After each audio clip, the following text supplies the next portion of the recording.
पाप कर्म करून सदा, त्यावर तुम्ही असत्य वदा. वेळ फिरूनी येणार कदा, हिशेब चुकता होणार सदा. नमस्कार मित्र हो, मी बघितला साऊथ इंडियन चित्रपट रेखाचित्रम.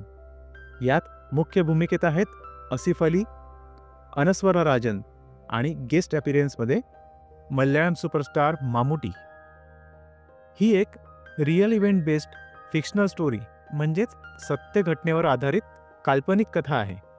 अशा प्रकारच्या चित्रपटात मूळ सत्य घटना तशीच ठेवली जात असून त्यात काही काल्पनिक कथा मिसळून एक नवीन आभासी वास्तव तयार केले जाते. याचे एक उत्तम उदाहरण म्हणजे टायटॅनिक चित्रपट. ह्या चित्रपटात सुद्धा कथेची अशीच सुंदर गुंफण आपल्याला बघायला मिळते. तर घटना म्हणजेच स्टोरी अशी आहे की 1985 साली सुपरस्टार मामुटीच्या एका चित्रपटाची शूटिंग सुरू असते, ज्याचं नाव असतं काथोडू काथोरम. आणि त्यात एक ज्युनियर आर्टिस्ट मिसिंग होते आणि नंतर तिचा मृतदेह सापडतो. ही झाली सत्य घटना, ज्यामुळे त्या चित्रपटाच्या शूटिंगमध्ये बऱ्याच अडचणी आल्या होत्या. ह्याच वास्तवात एका मर्डर मिस्ट्री कथेची सुंदर गुंफण करून ह्या चित्रपटाची कथा पुढे जाते आणि योग्य ट्विस्ट घेत शेवटापर्यंत पोहोचते. विशेष म्हणजे ह्या चित्रपटात डायरेक्टरने जुन्या चित्रपटाचे नाव, त्याच्या हिरोचे नाव, त्याच्या डायरेक्टरचे नाव वगैरे सगळं जे होतं तेच वापरलं आहे, जेणेकरून त्या सत्याची ऑथेंटिसिटी टिकून राहील. काही वेळासाठी दिसणारं मामुटीचं जुनं रूप बघून आपल्याला आश्चर्यही वाटतं आणि जरा बरंही वाटतं.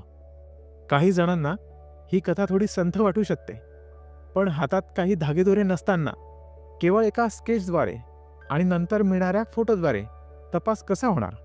त्यासाठी हिरोला जमतील त्या सर्व शक्यता शोधून पडताळून बघाव्या लागतात आणि त्यासाठी चित्रपट जरा वेळ घेतो.